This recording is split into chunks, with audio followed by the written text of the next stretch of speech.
think Interfaith Alliance progressive voice is critical right now on all issues, but particularly on public education, on issues affecting families. We seem to be living in a time where people don't talk to each other. And Interfaith Alliance is the convening place for progressives. It is the place where progressives come together. And if there's something important that has to be said, you can bet that our executive director, Connie Ryan's saying it, or she has someone in the community saying it loud and strong. You can't do everything by yourself. In a city like Des Moines and in a state like Iowa, you need partners. You need people who can come alongside you and say, hey, listen, we got your back. We're here to support you, because it becomes a lonely road if you continue to try to do things by yourself. All of the work that Interfaith Alliance of Iowa does is in collaboration. I can't think of an issue that we do that we're not working with other ally and partner organizations or building relationships to strengthen the work that we do and strengthen the work that they do. You know, the perspective that I bring to the table as a progressive religious person has been an underrepresented perspective, in my opinion.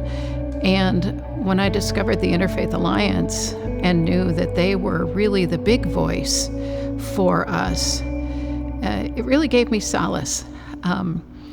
The progressive voice is so often underrepresented in the media, and I'm thrilled that the Interfaith Alliance has such a national standing and then a big local standing. So to have my voice represented along with that of so many other religious progressive people is a huge step forward in my world.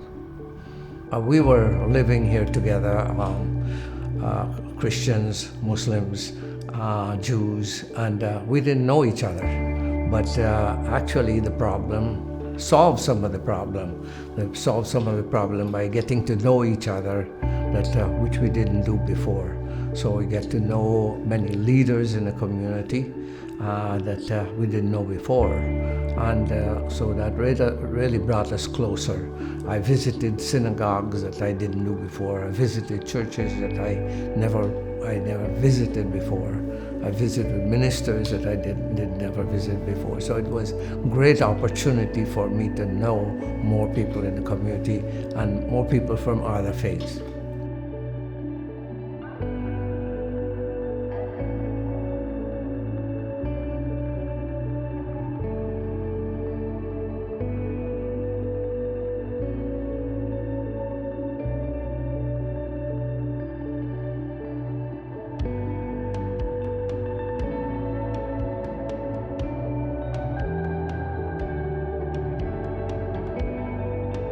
To connect the faith component to the work that we were doing was just phenomenal. It really brought in an opportunity for us to bring in allies that may have been looking for a way to get involved but didn't know how to reach across that aisle, or didn't have a contact to say, hey, I just want to have an honest conversation and figure out where we can go from there.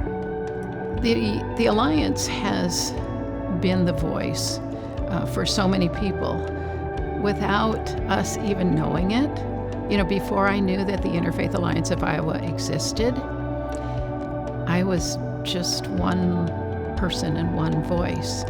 And as I watched the things that would be introduced at the state legislature, as I listened to, you know, how certain movements were progressing forward, I even hate to use the word progress, being pushed forward. And I can't be in Des Moines every day, you know, making my voice heard. And I'm so thankful that the Interfaith Alliance was there, that Connie was there.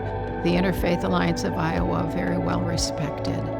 And so by having Connie's voice there, representing my voice, was a gift.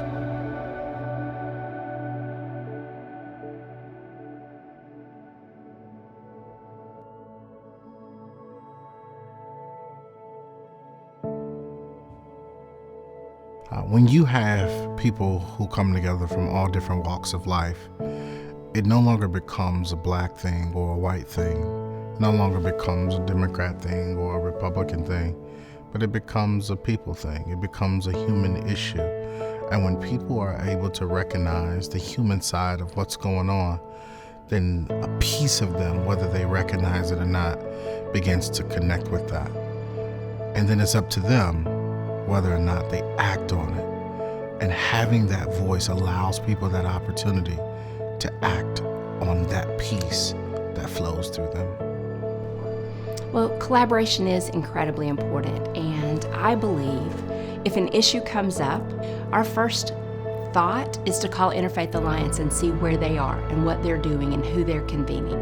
If the question is about fair and safe elections, who's going to be convening folks to talk about making sure our elections are safe? Let's check and see, because we know that Interfaith Alliance is a leader on a lot of those issues. This fight isn't just one thing, right? This fight isn't just about those names, but it's bigger than that. This fight is also about economics. This is about healthcare. This is about education. This is about real social justice and real policy work. This is about changing not just peoples, but systems. And when you have moments of partnership, when you bring these people to the table and you have this, it really gives us all an opportunity to stand up and show a united front.